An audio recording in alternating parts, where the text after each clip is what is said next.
Hallo liewe Aquarians en welkom terug.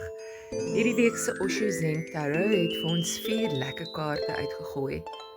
Die kaarte is moontlikhede, niksheid, genesing en vriendskap. Die eerste kaart, moontlikhede. Hy sê kyk weier soos 'n arend. Jy het meer opsies as net koffie en tee.